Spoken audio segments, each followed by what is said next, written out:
Welcome to Discover Janesville. My name is Yuri Rashkin, and today we are guests at Raven's Wish Gallery here in Janesville, and it is also the sponsor of our episode today. Our next guest is Christine Moore, and Christine, thank you for joining me today. You're welcome, Yuri. Happy to be here. Thank you. You are, what is your official title? My title is Director of the Janesville Design and Development Center. Cool. And in that capacity, you have been closely involved with the Murals project. Yes. You were also involved with the Chevys on the circuit? Yes. Yes. How do these things come together? Lots of patience and hard work. One of the things we try to do at the center is promote public art in downtown Janesville. And we started several years ago with the Chevys on the Circuit project, which ran during the summer of 2006 and was a lot of fun honoring our heritage with General Motors. After that project was completed, we were looking for another project that was not a statue event, but would be something that would be permanently located in the downtown. And from that arose the idea of doing a mural project.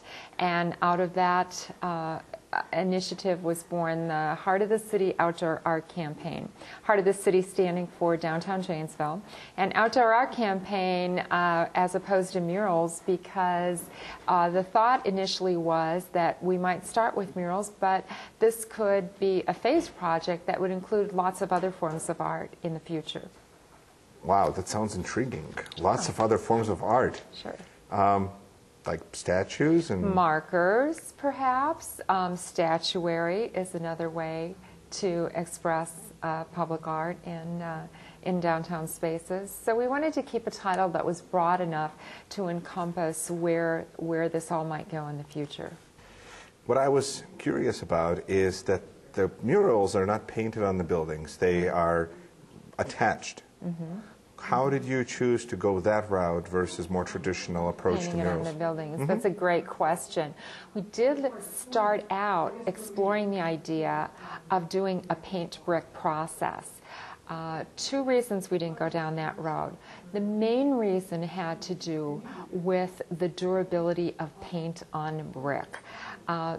We had had some examples of paint on brick murals in downtown Janesville that were done about 12, 15 years ago, and the paint was not holding up. And that was a concern. What do you do when the paint starts to peel? Which leads into the second concern.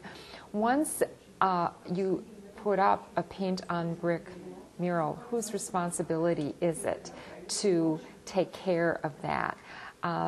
Once it's affixed to the building surface, we were concerned that we might not be able to go in there and fix it as we wanted to be able to do. You can't always come back and do a little touch-up here and there. Yeah, well, it's the property of the building owner.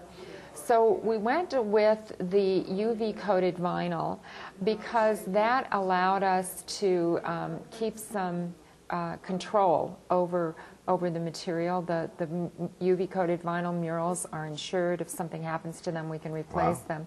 We can also move them if need be. Another concern about paint on brick, there's some examples where paint on brick murals have been covered up by new construction. This happened most notoriously in downtown Madison when Monona Terrace was built. Monona Terrace project covered up a mural that had been on John Nolan Drive. So we didn't want to take that chance. So there was a piece of art that was just lost. It's there, but you can't see it. You can only see glimpses of it as you're driving under Monona Terrace. In this situation, as if something is built next to a building that houses then a mural, then the mural can be moved? Well, yes. What we have is we have 5-year leases with the owners, and that's to allow the opportunity after 5 years to reevaluate the location primarily. Is this the best location for this mural? Is something going to go up in the near future that's going to obstruct this mural? Or is the building owner themselves going to build out and break through the wall that the mural hangs on? So those were considerations in picking the technology. This process had been used successfully in Beloit. It's enduring very well there, and so it seemed to be a very practical route for us to try in downtown Janesville. Well, definitely kudos to you, because I think as you were working through the project, I got the feeling that there was some hesitation about what is this going to look like, how it's going to affect the downtown, because it's new. And everything new is there's questions. But once it went up, I am in downtown quite a bit, and all I hear is this is so cool. So it's kind of a fun aspect of a project like this. Once you get over the hurdle of actually putting it on the wall, people can enjoy it. Yeah. So how did you go around about getting the artists selected for this project? Well, there was a process to all of that, and what happened early on is I started to work with a consultant, Jeff Larson, who is a graphic artist and who is also very familiar with the technology.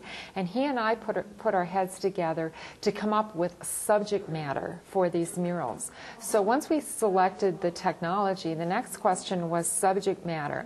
This is a little different than the Chevy project, where we had this form and then we just let the artists have their way with it. We wanted to have a lot of control over the subject matter because we knew that there were only going to be 3 pieces to start, and they were going to be making a bold statement one way or the other, and we wanted to control what that message was.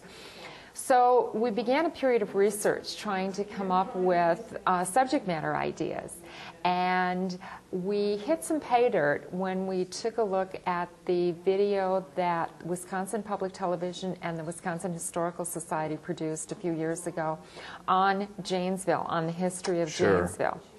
And Jeff and I called a lot of ideas from that and realized that for subject matter, the best place to start would be at the beginning, to start with the founding of the community and go there. Knowing that eventually we'll get to GM, we'll get to Parker Penn, we'll get to some of these other things that have happened in this community. But if we start at the beginning, we'll be on a good path to go forward. So we made that decision early on to start with the first few decades of the community. And we started to put a list of key events that happened and things that we might highlight.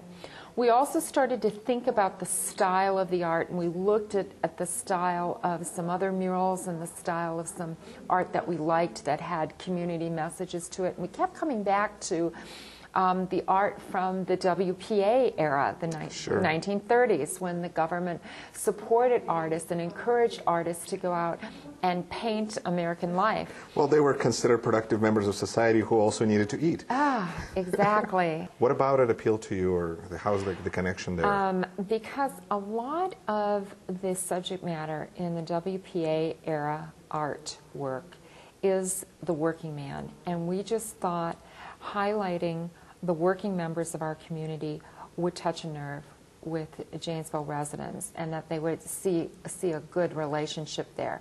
So we liked that. So we knew from that point on that we were going to have a figure in each one of these murals that was going to represent the working person.